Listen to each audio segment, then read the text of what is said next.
औषधांशी आपला कधी ना कधी संबंध येतच असतो।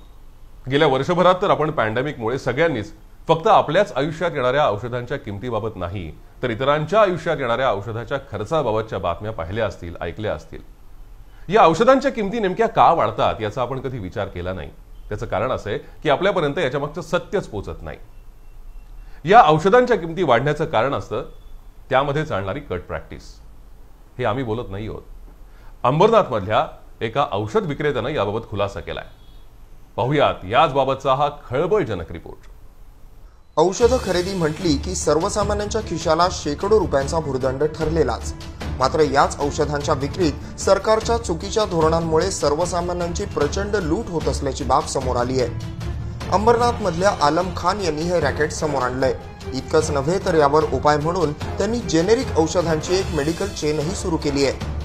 आलम खान यांच्या म्हणण्यानुसार सर्वसाधारणपणे मेडिकलच्या दुकानात जर एखाद्या औषधाची स्ट्रिप 100 रुपयांना मिळत असेल तर ती मेडिकल चालकांना अवघ्या 15 ते 20 रुपयात मिळते।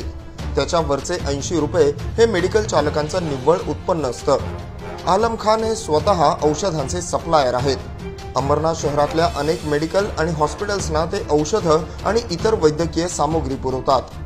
ज्या औषधांवर अव्वाच्या सव्वा किमती छापलेल्या असतात त्यांची वास्तविक खरेदीची किंमत ही अवघी 15 ते 20% असते असा आलम खान यांचा दावा आहे। मात्र सरकारने ठरवून दिलेल्या कॅपिंगनुसार औषधांच्या वर्गवारीनुसार त्यांची कमाल किंमत ठरलेली असल्यानं औषध कंपन्या जास्तीत जास्त किंमत छापून ही औषधं वितरित करतात। मात्र प्रत्यक्षात त्यांची वितरणाची किंमत ही अवघी 15 ते 20%च असते। याचा थेट फायदा हॉस्पिटल्स आणि मेडिकल चालकांचा असल्याचा आलम खान यांचा दावा आहे। उदाहरणादाखल आलम खान यांनी काही औषधांच्या किमती आणि त्यातला फरक सांगितला। सर आप देख सकते हैं ये ओमिडी गोली है, हर एक मेडिकल शॉप में अवेलेबल है। मैं सप्लाई करता हूँ ये 20 रुपीज़ में ओनली, और मेडिकल वाले इसको बेचते हैं, इसका MRP 175 रुपीज़। सर आपने ये देखा होगा ये IV सेट बोला जाता है। जो भी हम कोई भी जब IV लगाते हैं, बॉटल लगाते हैं तो पाइप जैसा रहता है। ये मेडिकल वालों को सप्लाई करता हूँ मैं ओनली 7 रुपीज़ में, और इसका MRP है 150 रुपीज़। सर ये ओका सेट गोली है, ये इसका नाम है ओका सेट, सिप्ला कंपनी इसको बनाती है। हर एक मेडिकल पे अवेलेबल रहेगा। आप जाके मांगेंगे तो मेडिकल वाला ओका सेट बोलेंगे तो ये गोली निकाल के देगा। एक्चुअली इसका कॉस्ट जो हम लोग सप्लाई करते हैं मेडिकल वालों को 3 रुपये 20 पैसे, और इसका MRP है 19 रुपये।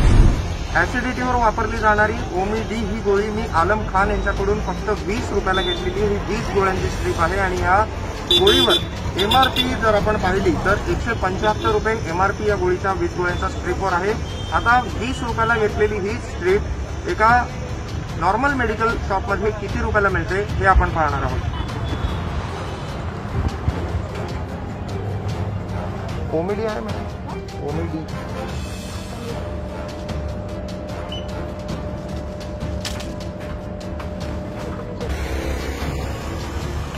ओमिडी या गोळीची 15 गोळ्यांची स्ट्रिप मला एका मेडिकलमध्ये मिळालेली आहे आणि या स्ट्रिपवर MRP जर आपण पाहिली तर 145 रुपये MRP आहे। हा मेडिकलचा टॅग आहे, त्यावर 145 रुपये MRP आहे। ऑनलाईन पेमेंट मी केलेलं आहे आणि 145 रुपयाची माझ्याकडे पावती आहे। आपण 20 गोळ्यांची स्ट्रिप 175 रुपयाची जी होती ती मला 20 रुपयाला मिळाली होती आणि आता ही 15 गोळ्यांची स्ट्रिप आहे ती छापील किमतीनुसार मला तब्बल 145 रुपयांना या मेडिकलमध्ये मिळाली आहे। मग महागड्या गोळ्या, इंजेक्शन्स यात आपली किती लूट होत असेल विचार करा। मेरोपेनम इंजेक्शन हे त्याचं सर्वोत्तम उदाहरण। आप ये देख सकते हैं ये मेरोपेनम ब्रांड है, इसका मॉलिक्यूल है मेरोपेनम 1000। अभी कैसा है इसका जो ऑलरेडी हम लोग जो सप्लाई करते हैं हॉस्पिटल मेडिकल में ओनली 220 रुपये में, और इसका MRP आप देख सकते हैं 2850 रुपये। या झाल्या आपण स्वतःहून घेतलेल्या गोळ्या, पण याच गोळ्या जर डॉक्टरांनी लिहून दिलेल्या असतील तर या फायद्यातला काही हिस्सा डॉक्टरांनाही जातो असा आलम खान यांचा दावा आहे। मग ज्या हॉस्पिटलची स्वतःची फार्मसी असेल त्यांचा यात किती फायदा असेल याचा विचार करून पहा। डोळे पांढरे झाल्याशिवाय राहणार नाहीत। हेच पटवून देण्यासाठी आलम खान हे रामूच्या म्हशीचं एक उदाहरण देतात। मेरे पास मैं एक डॉक्टर हूँ मान लीजिए, मेरे पास अपने बच्चे को लेके आया कि डॉक्टर साहब ये बच्चा कैसे मेरा थोड़ा मोटा नहीं हो रहा है, कुछ दवाई लिखी, टॉनिक लिख के दे दीजिए चीज़ें। अब मैं ऐसा डॉक्टर बोलता हूँ काम करो, 1 गिलास दूध सुबह 1 गिलास शाम को अपने बच्चे को पिलाया करो, मोटा हो जाएगा। लेकिन साथ में ये लेके देता हूँ कि आप जाकर रामू के भैंस का दूध खरीदो। अब रामू क्या करता है सर, जो दूध मार्केट में 50 रुपये की लीटर अवेलेबल है वो 250 रुपये लीटर बेचता है।